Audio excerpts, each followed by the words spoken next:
You know what's strange? How people act. Like asking for more out of life makes you selfish. I'm Courtney, 29, and apparently I'm the wife who wrecked a perfect marriage just because I dared to admit what I truly wanted. Curtis and I were together 6 years, married 3. And honestly, those final years felt like I was slowly fading away. I loved Curtis. Maybe still do in some way, but the truth is some people are wired differently.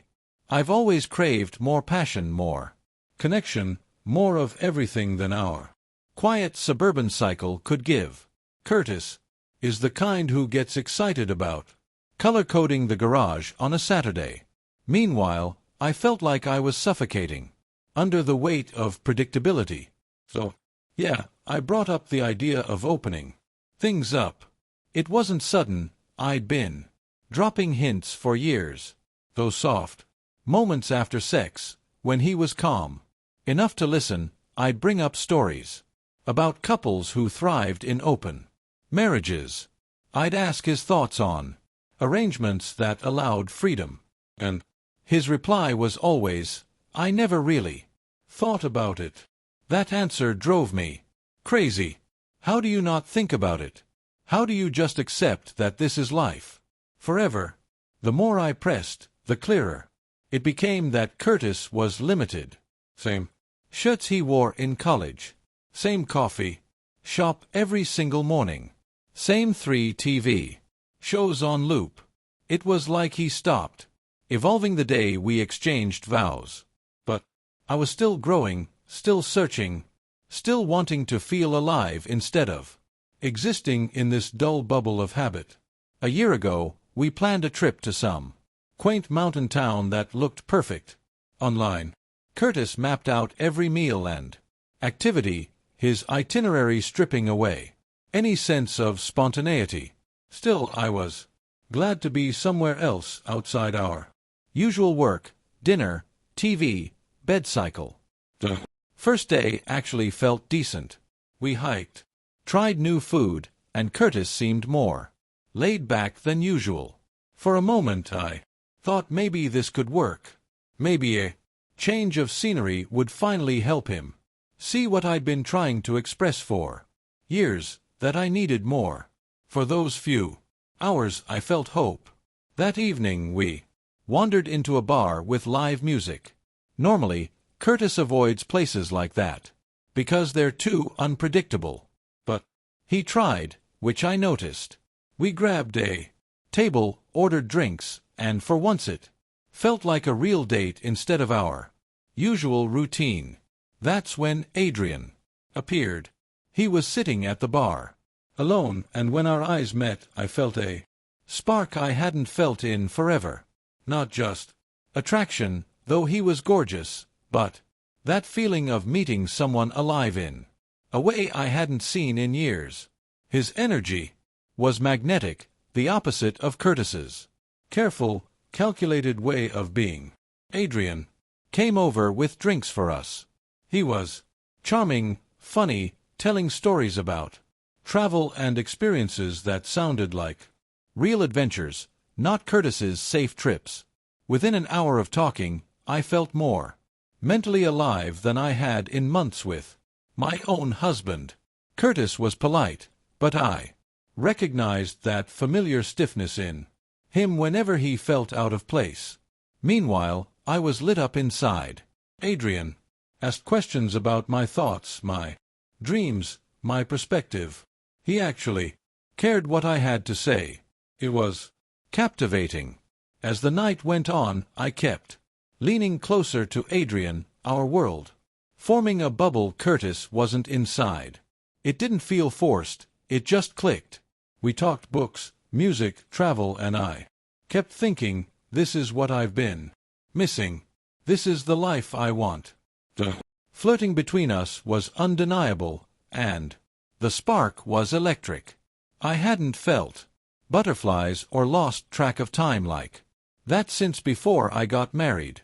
It was a reminder of what desire should feel like, the thrill I'd almost forgotten. Curtis kept trying to wedge himself into the conversation, but it came across stiff and misplaced. He'd throw in comments that technically fit but always killed the mood. Like when Adrian shared this funny story about being lost abroad. Curtis cut in with tips about travel, insurance, totally missing the point of why it was funny, and I started feeling embarrassed by him dragging down the energy. Here I was connecting with someone who embraced spontaneity, while my husband clung to his same cautious routine. Adrian probably assumed I was married to the dullest man alive, and, honestly, he wouldn't have been wrong. On the walk back to the hotel, Curtis was unusually quiet.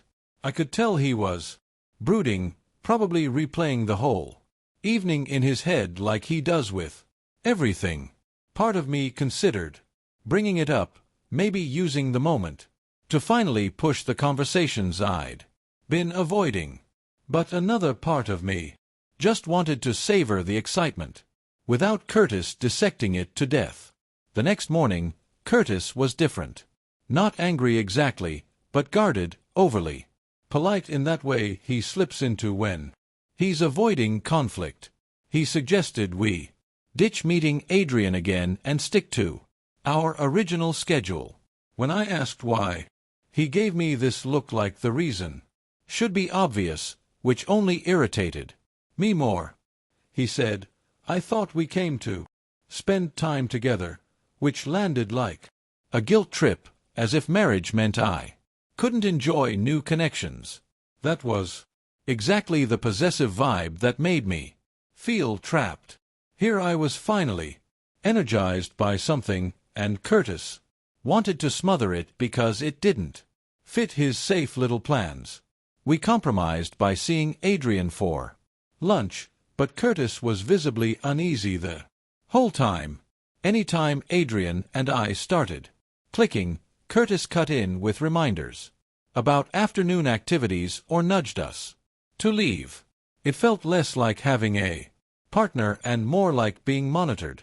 Afterward, he practically hauled me away, claiming we had reservations I knew were fake. I was embarrassed and frustrated that he'd ruined what could have been light-hearted fun.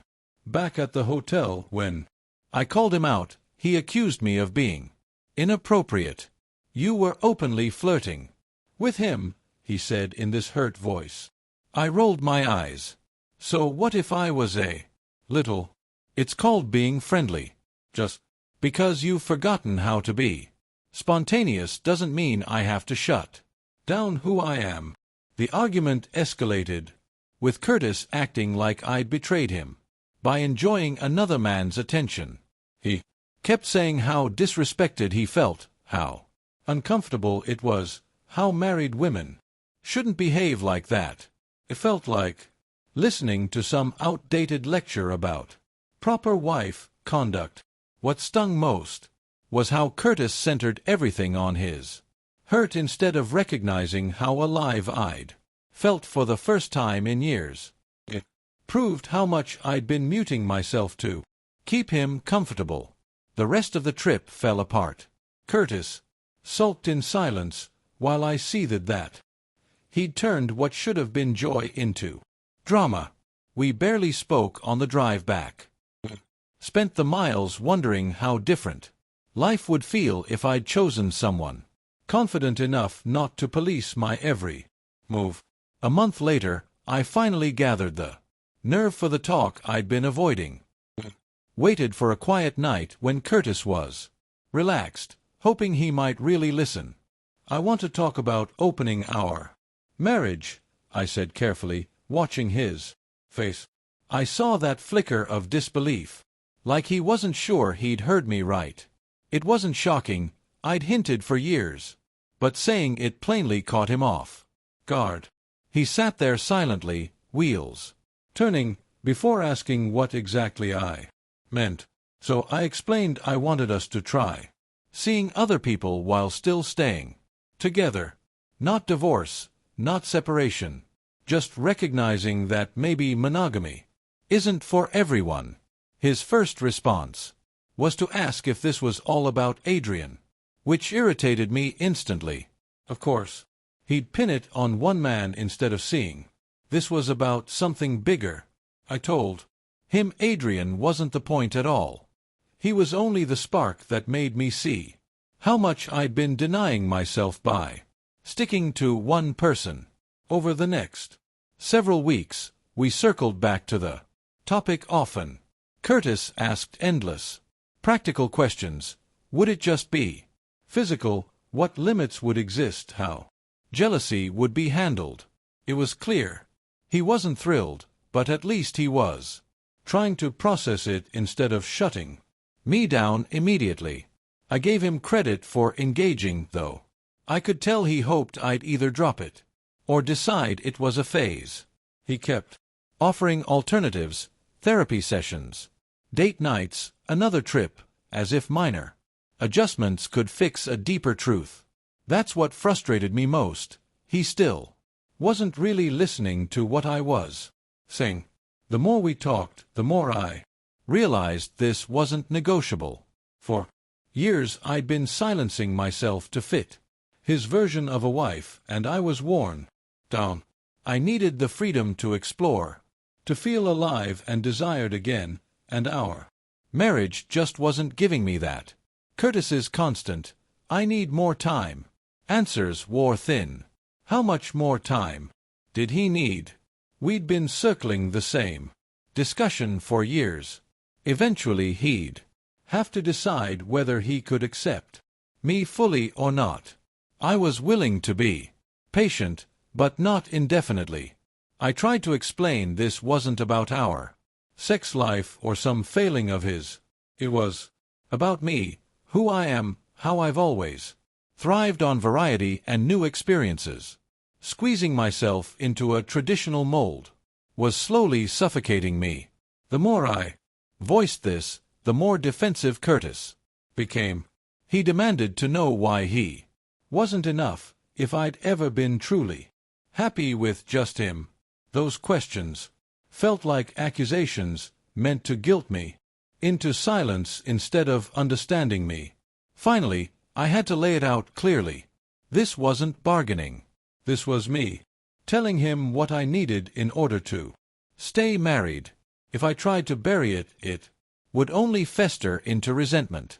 I was giving him the choice to join me in finding a solution or to remain the problem. That's when things really spiraled. Curtis called it an ultimatum, which felt unfair. I wasn't demanding, I was being transparent so he could decide our future with all the facts. In reality, he was the one forcing an ultimatum.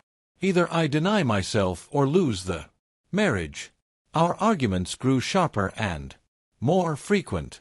He'd circle back at odd times, repeating the same questions as though hoping my answers might change. Had I met someone else? Was this really about Adrian? Had I been unfaithful?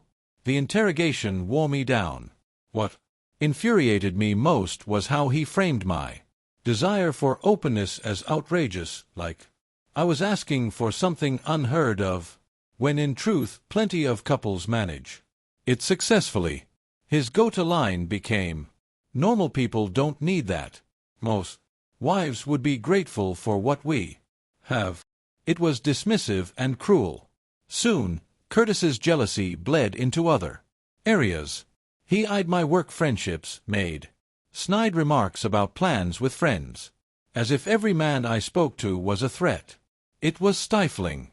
Worse, he dragged our private life into the open. He vented to his sister, who then called me with lectures about sacrifice and compromise.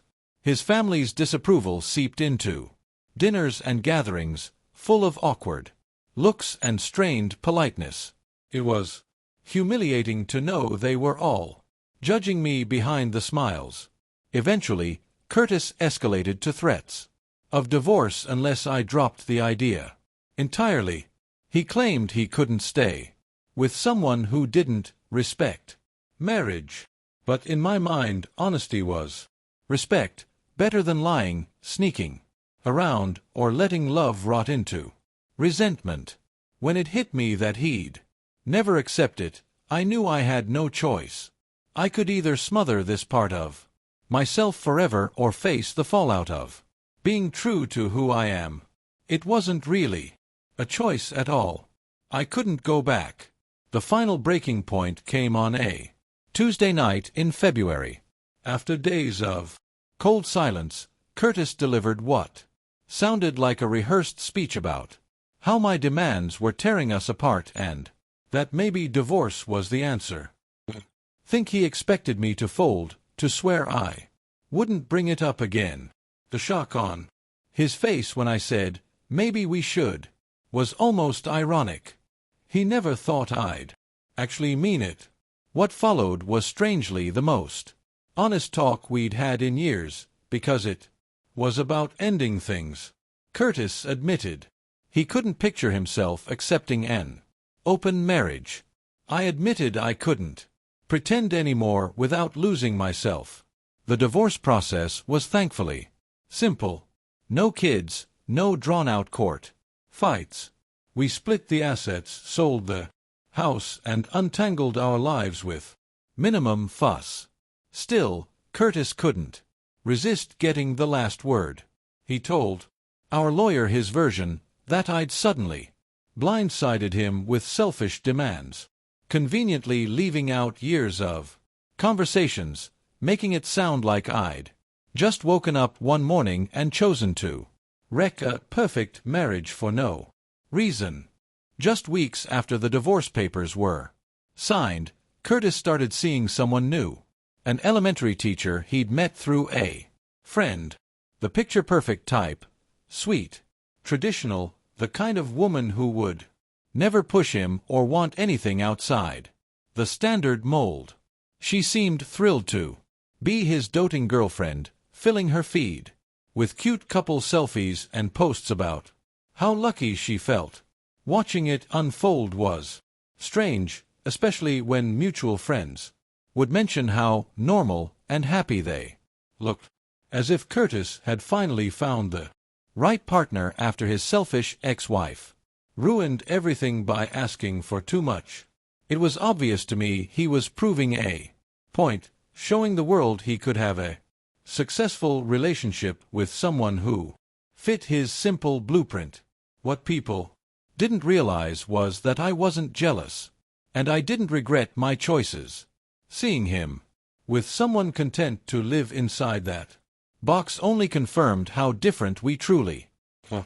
He wanted stability and routine, wanted freedom and discovery. 2 years later, I bumped into Curtis at a grocery store. He was shopping with his girlfriend, and together they looked like the settled suburban couple we could never quite be. They carried the easy comfort that comes when both people want the same things from life. Curtis introduced me to her with careful politeness. I could feel her eyes on me, curious about the woman who had walked away from a man like him. She smiled, but there was a subtle defensiveness, like she saw me as a warning about what happens when wives get too ambitious. The interaction lasted only minutes, but it clarified everything.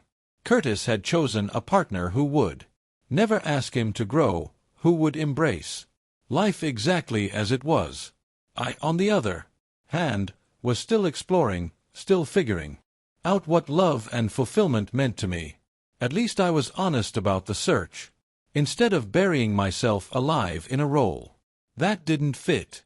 Looking back, I don't regret insisting on what I needed. Yes, it cost me my marriage, but I'd rather be divorced and true to myself than married and quietly withering away. Curtis got the conventional love story he always wanted, and I got the space to pursue something different. In the end, maybe that was the only way either of us was ever going to find peace, even if the outside world never saw it that way.